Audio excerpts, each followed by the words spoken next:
Seja bem-vindo ao RTV Notícias. Há cada vez mais pessoas, sobretudo idosos, a entrar em situação de ruptura financeira por se verem confrontados com a necessidade de receber em casa os filhos que ficaram desempregados. No primeiro trimestre deste ano, este tipo de situações pesou já 10% dos processos de ajuda abertos pelo Gabinete de Apoio aos Sobreendividados da DECO. Em 2014 representavam 8%. E os casos de penhoras subiram de 9% para 12%. Segundo a DECO, mais de metade dos que pedem ajuda ganham menos de 1.010 euros.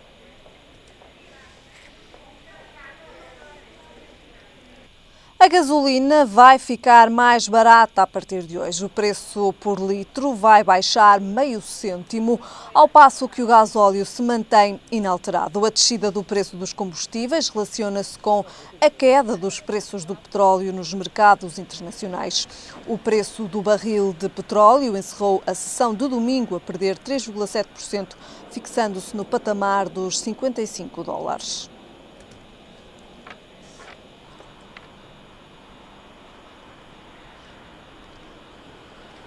Como é habitual à segunda-feira, tenho comigo Manuel António Ribeiro. Muito boa tarde, obrigado desde já pela sua presença. Começamos precisamente com a notícia de abertura deste jornal. Os pais mais endividados para ajudar filhos sem trabalho. Boa tarde, Helena, boa tarde aos telespectadores e seja bem-vindo ao regresso depois de férias.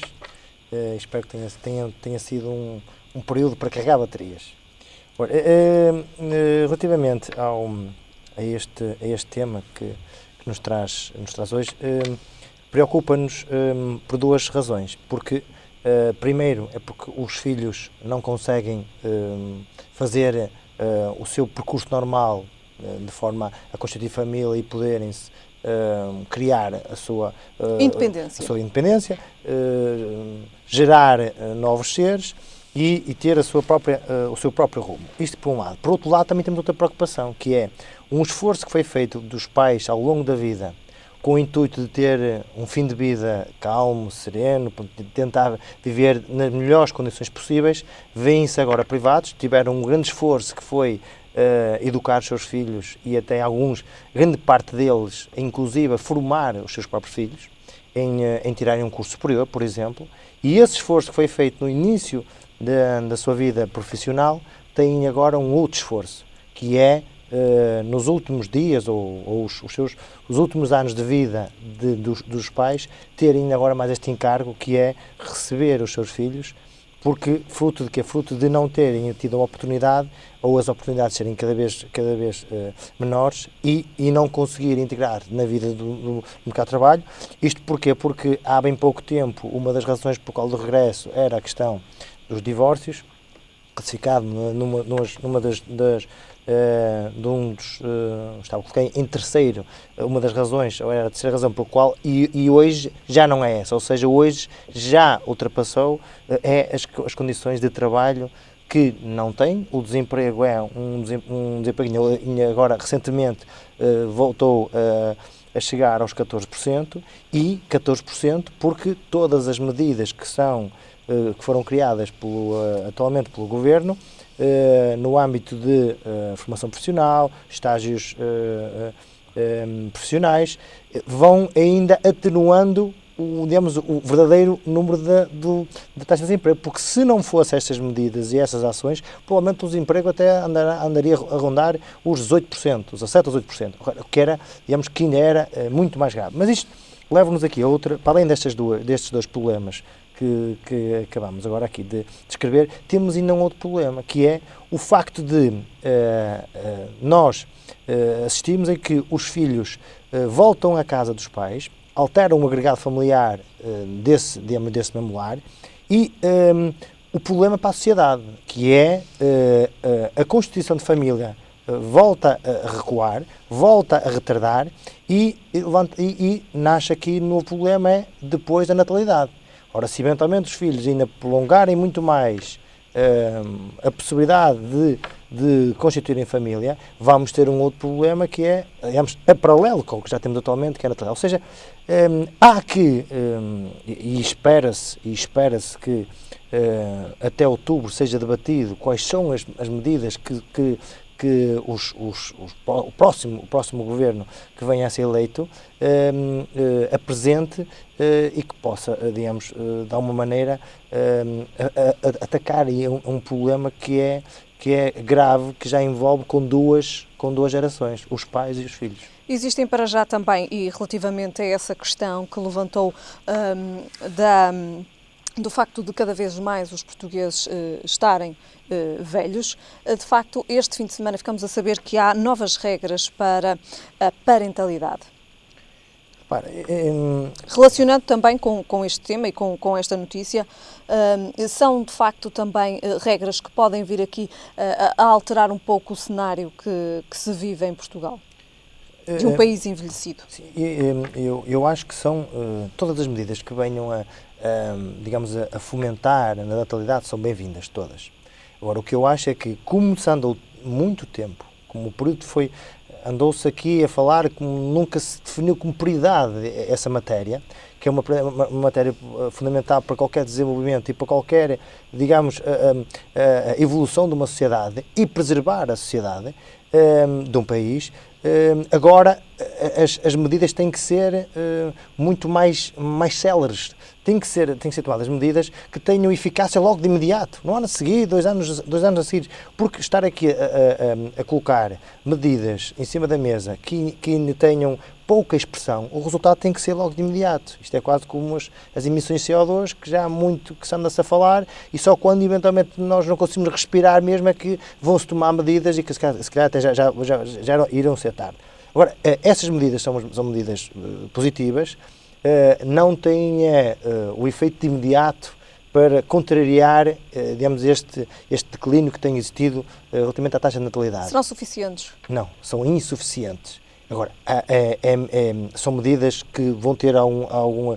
São positivas? São positivas. Há que existir outras medidas. A questão do IRS foi uma medida, digamos, também que irá colaborar, sim, mas tendo em conta, nós temos que de criar aqui dinâmicas para acelerar a inversão deste declínio, para que o mais breve possível comece, digamos, o gráfico a aumentar a nossa taxa de natalidade. Muito bem. Passamos agora para o nosso segundo tema, o tema político. Guterres diz que não ao PS, relativamente à sua possível candidatura. Ele também nunca disse que sim.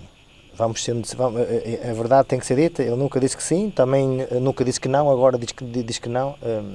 Poderia já ter tomado essa decisão de dizer que não há mais tempo, deixa agora o PS numa situação mais complicada? Eu acho que a questão tem que ser vista de duas maneiras. Primeiro, Guterres, ao nunca ter dito que sim, alguém pôs esse nome em cima da mesa, como eventualmente podem pôr amanhã. Helena Oliveira é a próxima candidata a Presidente da República. Ou seja, alguém colocou esse tema, confrontado o líder do PS, sim senhor, é um bom nome. Quem é que não acha que não é um bom nome do Partido Socialista? Toda a gente achava que era um bom porque era um congregador, ou seja, era consensual dentro do partido. Agora, o que eu acho, e continuo a dizer, e é uma opinião pessoal, é que continua-se a bater numa tecla, que eu acho que essa tecla não faz parte do teclado agora, já, de imediato. Ou seja, eu acho que discute-se as presidenciais quando se devia estar a discutir era, de facto, as legislativas. A coligação avança ou não avança? Porque é que ainda não avançou? O que é que está a causar para que não se avance? As medidas de António Costa, o que é que propõe? Tudo bem que a 6 de junho comprometeu-se a lançar o seu programa de governo, mas até lá, ou seja, abordar o que é que as agendas de um partido e agendas de outro partido, porque repare, a 6 meses das eleições já tem que haver ideias. Tem que haver ideias, ou seja, tem que ser confrontados. Agora, confrontar os líderes dos partidos, se o candidato Sampaio da Nova é ou não é um bom candidato, se Guterres deixou de ser e agora, ou seja, eu acho que é desvirtuar, é desviar as atenções. Nós temos o Bloco de Esquerda e digamos, o PCP vieram claramente ontem, mais uma vez, dizer que há um desvio, digamos, depositado ou não, ou intencional ou não, por parte dos principais partidos, PSD, PS e CDS. Agora, há aqui questões que devem ser tratadas e há um desvio. Espero que a comunicação social possa, de alguma forma, não é obrigar, mas conduzir para este papel. Agora, a questão que me coloca, quer dizer, António Guterres, certamente que há 2 meses ou há 3 meses atrás já sabia que não queria concorrer. Provavelmente, se calhar, chegou à altura de dizer não vale a pena andar a alimentar mais polémicas, nem mais novelas a meu respeito. É não, porque tenho um projeto. Agora, eu estou convencido que António Guterres será um dia candidato a Presidente da República. É a minha opinião. Até agora está. Mas não é este o momento. Não é este o momento, porque vai querer fazer carreira internacional e, digamos, e as funções que ele desempenha tem desempenhado. Aliás, isto é uma opinião, é uma opinião mundial muito bem representados, por isso vai fazer carreira e depois aí sim, daqui a uns anos, será um candidato que, se é hoje, daqui a uns anos será igual ou ainda mais forte. Aliás, o anúncio de António Guterres, que não estaria disponível para ser candidato, foi feito na imprensa internacional. Ou seja, repara, podia ter sido feito num órgão social nacional, não o fez até internacionalmente, para quê? Para que vai se recandidatar ao cargo que ocupa e foi dizendo internacionalmente e mundialmente: meus senhores, as minhas funções é estas que eu quero desempenhar e estou aqui a fazer um momento de campanha para continuar com o cargo que ocupo. Agora coloca-se um ponto de interrogação relativamente ao nome escolhido. O nome, eu acho que... não é consensual. Não é consensual porque ainda não há nenhum partido, e seria conduzir para o abismo, que nesta altura do campeonato anunciasse o nosso candidato, Presidente da República, é o A, B ou C. Seria um abismo, ou seja, seria incoerente e, aliás, permite-me até dar uma irresponsabilidade quando estamos a 6 meses das eleições e dizer que, das eleições legislativas, e dizer que o meu candidato é este. Para quê? Podia ser acusado, mas que não tem importância as legislativas? Aí para o partido A as presidenciais conta? Sim, senhor, então a minha opção será todas as outras. Por isso não faz sentido estar aqui a apresentar. Agora, eu percebo que todos aqueles candidatos do quórum independente que não vão estar, que não saem do corpo partidário, é lógico que eles não têm a notoriedade, e para mais com menos notoriedade que qualquer das figuras dos partidos que venham a surgir, eles têm que começar a preparar a sua caminhada, e para conseguir, digamos, equilibrar a sua notoriedade, tem que ser nesta altura lançar-se e apresentam várias candidaturas. Estou convencido que até irão apresentar ainda muitas mais. Agora, que a partir de outubro vai haver muitas surpresas, não tenho dúvidas nenhumas. A partir de outubro vai haver algumas que não vai ser consensual, grandes os nomes, também admito que não o sejam. Neste momento, acho que todas as pessoas que possam aparecer, aliás, até Sampaio da Nova ainda não confirmou a sua candidatura, por isso eles até no final de abril, segundo ele, vai dizer que sim ou que não. E até pode dizer que não e deixa de ser tema de abordagem.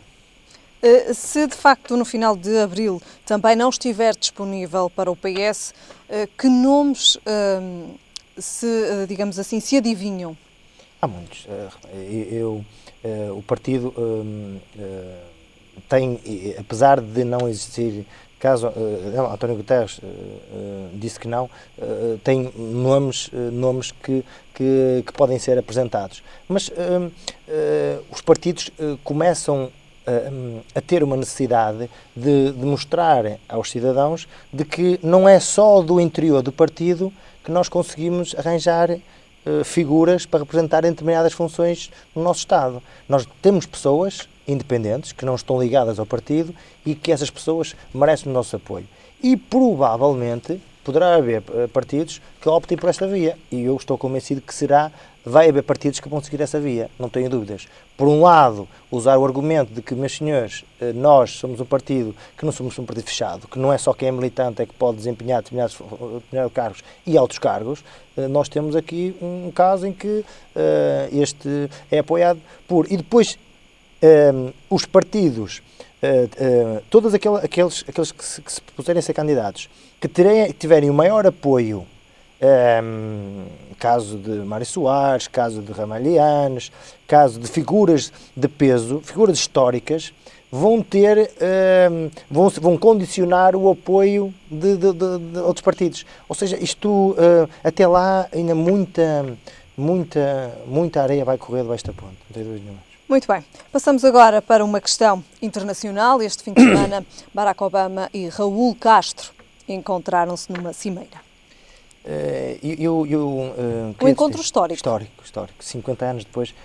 Eu acho histórico porque isto é uma abordagem que deve ser feita e pode ser feita com alguns aspectos de relevo. Eu começo por dizer este. Venezuela pode ver aqui quase que, não digo um exemplo, mas pelo menos uma abordagem semelhante ao Cuba. Todos nós sabemos que a relação que existia entre Cuba e Venezuela era uma relação franca, uma relação de ótimo diálogo. E nós temos agora, que sabemos que aquela ligação tensa entre Estados Unidos e Cuba, que foi até agora, e esperamos que sejam dadas, isto seja um encontro, mas que sejam reajustados aqueles encontros que existem, pontos de vista que existem entre os dois países, mas que, por um lado, seja também uma forma de que a Venezuela consiga pegar neste sentimento, nesta emoção que existe e, se calhar, cenar esta azia, entre aspas, que existe entre Estados Unidos e Venezuela. Mas, por outro lado, isto também é importante porque este encontro e este aperto de mão, este abrir as portas entre os Estados Unidos e Cuba, leva-nos também a outro, pode-nos levar, e espero que assim seja, remetemos para a Europa. Ora bem, nós estamos aqui na América e vemos aqui a América. A relação entre vizinhos conta, é fundamental nós estamos a viver e darmos bem com os vizinhos, porque são os nossos, com quem nós mais cruzamos diariamente, na Europa.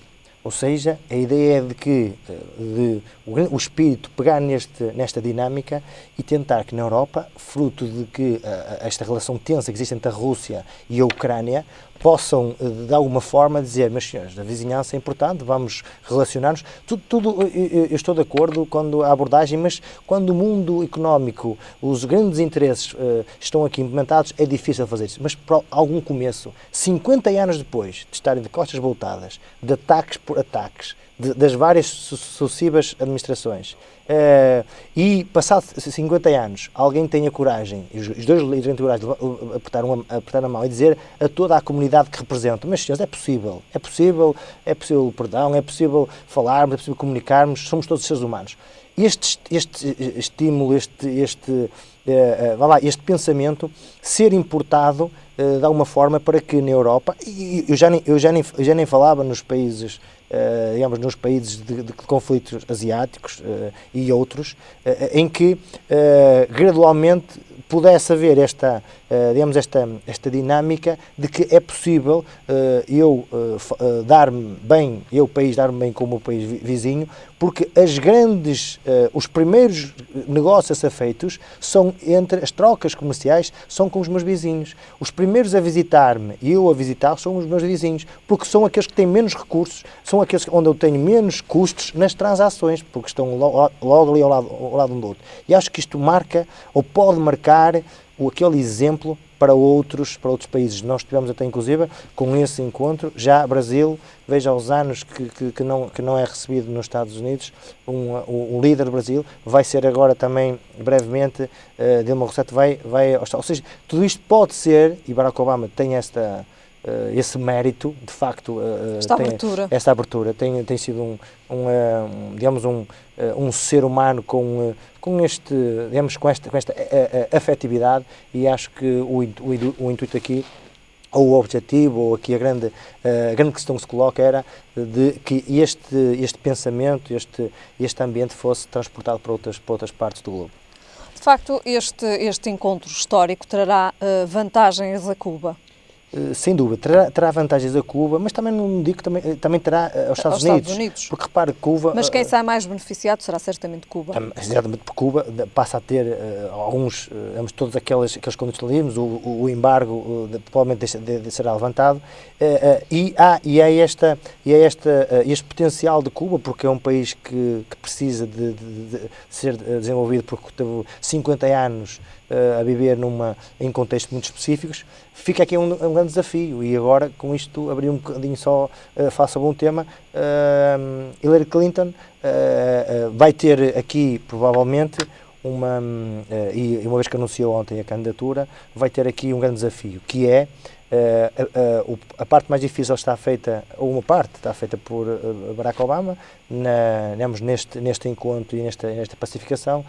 O próximo líder dos Estados Unidos, e caso seja, se for Hillary Clinton, de fomentar e potencializar todas estas diferenças culturais e ideológicas que existem entre os dois países. Acho que ia ser concretizada, e se ela vencer as eleições, será pela histórico, porque pela primeira vez ao fim de 8 anos não ganha um republicano e ganharia uma democrática, mas ao mesmo tempo também dizer que, não só isto, dizer que era pela primeira vez na história dos Estados Unidos, era uma senhora a ser presidente dos Estados Unidos. Muito bem. De uma questão internacional passamos para uma questão local. É também este o nosso último tema deste comentário de segunda-feira. Rui Moreira admite taxas de ocupação nos hotéis. Estará também aqui a seguir as pisadas de António Costa em Lisboa? Sem dúvida. Eu acho que isto até é uma questão até de justiça, porque nós temos aqui duas notas. A primeira é porque se nós estamos num país em que a igualdade e a administração é a mesma, não estamos, se me dissesse que na Madeira é tratado de uma forma diferente dos Açores, mas eles têm autonomia. Agora, nós temos 300 e poucos quilómetros, temos um município em que a ANA assume essa taxa imposta pelo município, e fica em claro, não é a ANA que criou essa taxa, foi o município onde está o aeroporto que criou essa taxa, e essa taxa, a dificuldade de ela ser cobrada, a ANA optou por indenizar ou pagar à cabeça o município. Repare, isto quase que era dizer, meus senhores, outros municípios, Faro, Matosinhos, Meia, Porto, então e nós? Nós aqui também não somos gente. Isto vai criar aqui uma exceção. Criou aqui uma exceção. Eu tenho algumas dúvidas do seguinte, e aí é que está a questão. Todos nós temos, aliás, Porto tem sido um dos principais destinos de turistas, com uma frequência e uma visita com valores astronómicos, e que tem um peso fundamental não só para a cidade, mas também como o distrito.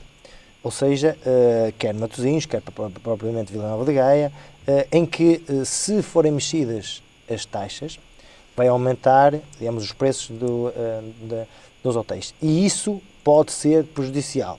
Agora, a questão aqui que se coloca é o seguinte, e eu acho que aqui Rui Moreira, sim senhor, pelo menos a pressionar, este critério de exceção digamos, que foi criado em Lisboa, pode haver também ser colocado um critério para os outros municípios, e está levantada esta questão. E agora a ANA provavelmente irá se pronunciar sobre se de facto podemos não criar, sem existir estas taxas, dar uma comparticipação aos municípios por essa taxa. Agora, os municípios cobrar essa taxa, é lógico que a restauração a restauração e todo o comércio, especialmente a indústria de hotelaria, vai levantar, que vai honorar mais os custos e se calhar até retrair em algum aspecto a vinda dos turistas ao Distrito de Porto. Muito bem. No entanto, isto é para já uma hipótese. Intenção. Manuel António Ribeiro, voltamos a ver-nos na próxima semana. Até lá, tenha uma boa semana. Obrigado. Durante o período transitório da Lei da Reforma da Fiscalidade Verde, foram declarados ao fisco 16 milhões de sacos de plástico. Quem o diz é o Ministério do Ambiente ao Jornal Público. O Estado encaixa assim 1,6 milhões de euros. A reforma da Fiscalidade Verde entrou em vigor a 15 de fevereiro e inclui uma taxa de 10 cêntimos sobre os sacos de plástico. Com a aplicação das novas medidas da Fiscalidade Verde, o Governo espera receber 167 milhões de euros. E só com a taxa dos sacos de plástico, o Estado deverá receber 40 milhões de euros em 2015.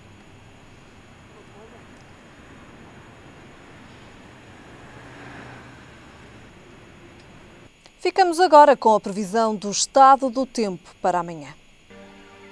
Então, esperado céu geralmente muito nublado, períodos de chuva ou aguaceiros na região sul a partir do meio da manhã, estendendo-se gradualmente às restantes regiões, que poderão ser por vezes fortes e acompanhados de trovoada. Quanto a temperaturas, o Porto espera uma mínima de 15 graus e uma máxima de 26. Em Lisboa, a mínima será de 14 graus e a máxima de 26. E em Faro, a mínima será de 16 graus e a máxima de 20. É tudo por agora. A informação regressa mais logo. Até lá, fique bem.